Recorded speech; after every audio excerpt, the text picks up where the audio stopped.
SOS Murilo. Nós só tínhamos a rádio naquele tempo. Então era oração contínua. Nós não conhecíamos ainda o cerco de Jericó, mas nós estávamos em oração contínua diante do Santíssimo e orávamos e adorávamos o Senhor, pedindo e pedimos oração para o Brasil inteirinho. Muita gente espalhada pelo Brasil acabou rezando nesse SOS Murilo. E nós batalhando. Eu permaneci lá no hospital esse tempo.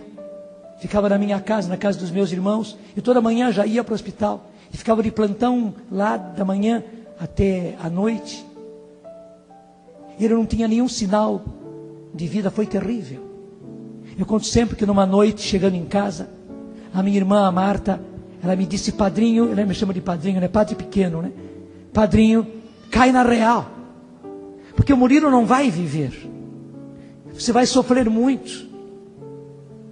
E ela foi me falando. No fim de tudo aquilo que ela disse: Marta, eu tenho certeza de tudo isso. Eu não estou iludido. Eu sei de tudo isso. Eu estou de olhos abertos para a realidade. Mas ao mesmo tempo, Deus coloca no meu coração uma certeza de que Ele vai levantar o Murilo. A Marta ficou muito admirada, arregalou os olhos e disse: padrinho, né? Se você acredita assim, nós acreditamos junto com você.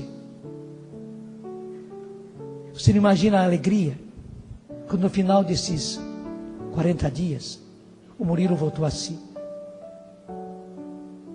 Depois, só bem depois, eu fui saber por que a minha irmã falou assim.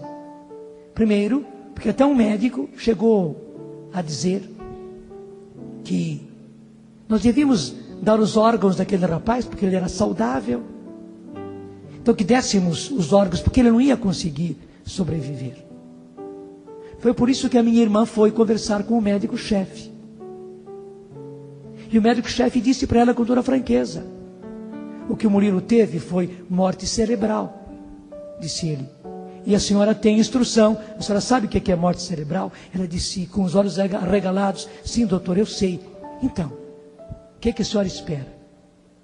Ela quis perguntar mais alguma coisa, mas o médico disse: mas minha senhora, eu não acabei de dizer que o que esse rapaz teve é morte cerebral? Ela fez com a cabeça apenas assim. Ele disse: então o que a senhora espera? Foi por isso que a Marta falou comigo daquele jeito, dizendo: padrinho, cai na real, o Murilo não vai sobreviver. Você imagina quando o Murilo voltou a si? Você imagina quando o Murilo, depois de um bom tempo, porque ortopedicamente ele estava muito mal, ele foi fazer as cirurgias ortopédicas só depois de melhorar bem da parte cerebral. E eu lembro direitinho que o Nelsinho era companheiro dele na mesma casa. O Nelsinho ajudou muito o Murilo, até mesmo, né, como que exigindo no Murilo, né, para que o Murilo reagisse. Ele precisava reagir, até mesmo para se levantar, para andar, para ir tomar banho. E o Nelsinho conta com muita graça que ele dava uns tapões assim no traseiro do Murilo, né, para o Murilo reagir. E o Murilo não tinha outra coisa a fazer a não ser chorar e dizer: você me paga. Mas que tinha que reagir. E reagiu, graças a Deus, e voltou a estudar, terminou a teologia.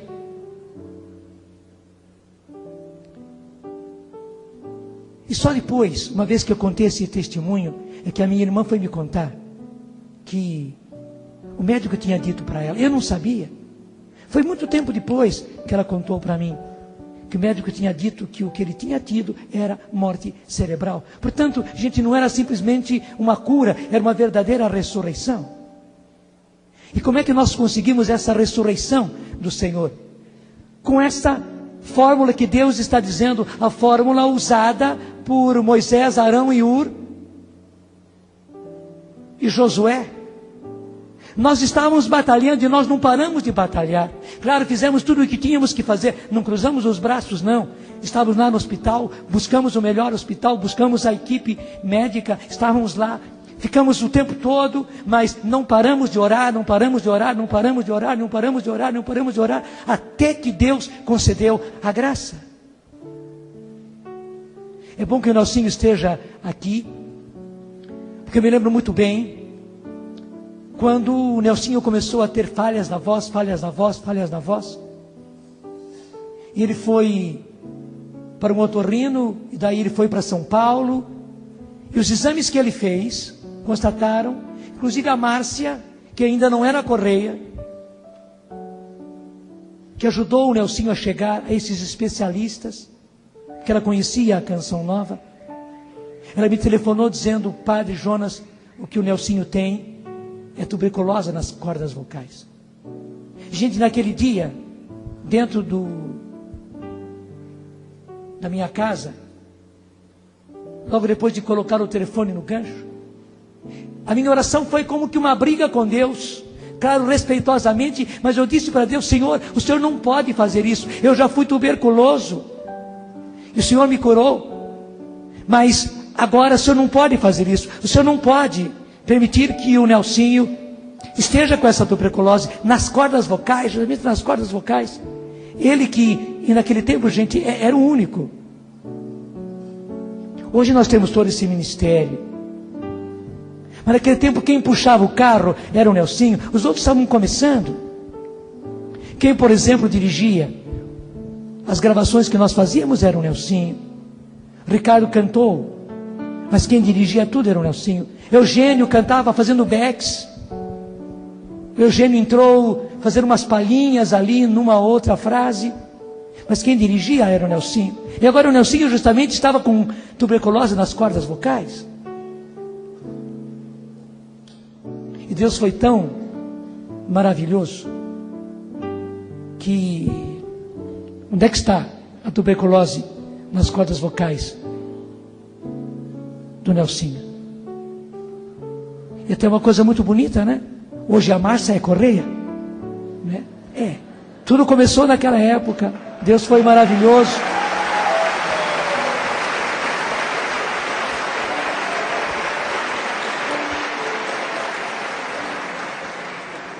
E me recordo que depois ele recorreu a um outro médico, e o médico disse: não, é um absurdo, você não tem e nunca teve tuberculose nas cordas vocais. Que você teve foi uma coisinha qualquer, passageira, já passou, já foi e tal, mas nós tínhamos a certeza do que havia acontecido.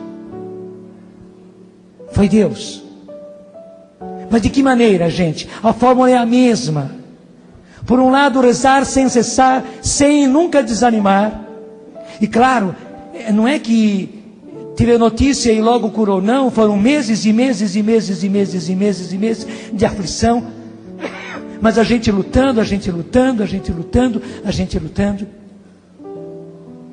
Me recordo ao mesmo tempo que a Luzia também foi depois de um acampamento, num dos primeiros acampamentos que nós tivemos aqui na Canção Nova.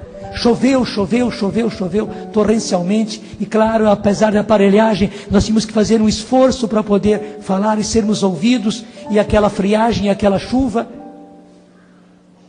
Já durante aquele acampamento, a Luzia começou a perder a voz, e nos dias seguintes a Luzia estava cada vez mais sem voz, e a voz falhando. Foi o otorrino e não deu outra, eu não lembro como é que chamava, mas ela tinha também algo nas cordas vocais. E mais uma vez a Márcia ajudou e tudo, como ela já era fono nessa ocasião. A Márcia me disse: padre, isso que a Luzia tem nas cordas vocais não tem retorno. Se pode fazer pólipo nas cordas vocais, se pode fazer cirurgia para retirar, mas vai se tirar uma parte. Ela nunca mais vai ter a voz que ela tinha. Vocês veem agora a Luzia, não vem? Onde é que estão os pólipos das cordas vocais da Luzia?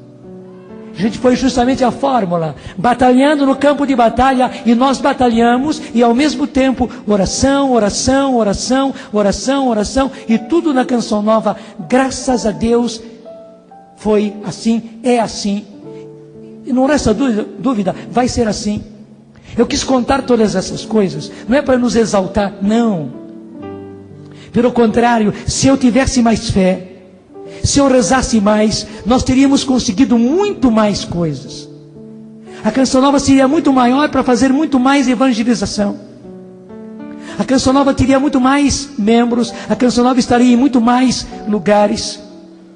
Muito mais gente teria sido atingida se eu tivesse mais fé e se eu rezasse mais. Estou dizendo francamente, não é falsa humildade não. Até eu me penitencio diante de Deus. Senhor, se eu tivesse mais fé. Senhor, se eu fosse mais perseverante, se eu fosse teimoso, Senhor, na oração, como o Senhor manda ser teimoso na oração, se eu fosse mais perseverante, se eu rezasse mais e melhor, Senhor, muito mais teria sido conquistado. Mas eu não posso negar que tudo isso que você está vendo, que tudo aquilo que a Canção Nova é, especialmente as pessoas que a Canção Nova tem, tudo isto é fruto de oração, de oração, de oração, de oração, de oração e de batalha, de batalha, de batalha, de trabalho, de sofrimento, de suor, de lágrimas, de sangue. E é preciso conjugar as duas coisas, porque toda oração é entrar num campo de batalha. E combatente é combatente, e guerra é guerra. Quem estava aqui ontem na missa, levanta a mão. Ontem você viu, não estou me exaltando, você viu mais uma vitória da oração. Lembra-se da tempestade? Lembra o que aconteceu depois? E o pessoal que saiu, que correu, que foi para lá? Para que fazer tudo aquilo? Mas você acha que isso tudo aconteceu por acaso? Não. Eu estava pregando aqui e a tempestade se formando lá atrás. Felizmente eu estava de olho, um olho em vocês e um olho na tempestade. E eu pregando, e graças a Deus você se lembra bem da pregação de ontem, e ao mesmo tempo no meu coração, eu estava com Moisés, Arão e Ur, pedindo no meu coração, Senhor, segura, segura, segura, segura. E quando eu vi que começaram os primeiros pingos e a chuva começou a vir, e o pessoal começou a descer das arquibancadas, e a gente começou a sair, eu dei a garantia, não, você não precisa fazer isso, nada de mal vai acontecer. Claro, eu tinha uma certeza no coração. Eu tinha uma certeza no coração. Mas ao mesmo tempo eu sou humano. Isso temporal cai. E você viu o que aconteceu. O segredo está aí. Você viveu ontem isto, você viu. O que é pedir é receber. E aliás, graças a Deus, eu tenho muitos casos assim com o tempo, com o clima, né? Com chuva, com as duas coisas, com seca, seca, seca, seca, e a gente precisar de chuva e pedir, e Deus dar chuva, e chuva em abundância, chuva torrencial, chuva para molhar mesmo o chão, essa chuvinha que fica 1, 2 dias caindo, caindo, caindo, caindo, e Deus concedeu. Como também ao contrário, verdadeiros temporais que se armaram, que vieram e que pela oração a gente venceu. Os mais antigos da comunidade se lembram muito bem que quando o Eto e a Luzia se casaram, era no mês de maio, caiu uma chuva mas terrível, terrível. Parecia que o mundo ia acabar de tanta chuva, de tanto vento. Me recordo que até se pensou em fazer a celebração do casamento num outro local, porque tínhamos preparado tudo aqui na chácara, nem tínhamos todo esse terreno, era só aquilo perto da casa de Maria, aquele pedacinho na frente da casa de Maria, era apenas aquilo que nós tínhamos naquele tempo, e para nós, graças a Deus, já era um grande terreno, era lá que nós íamos fazer a festa. Com aquela chuva era impossível. Eu me lembro bem que eu fui para a janela do meu quarto e fiz igualzinho a Moisés. Eu levantei os braços para o alto.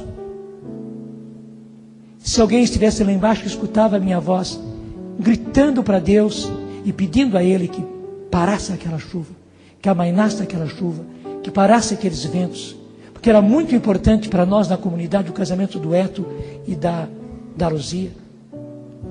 Que eu sabia que as próprias forças do mal estavam querendo impedir tudo aquilo que seria alicerce para toda a canção.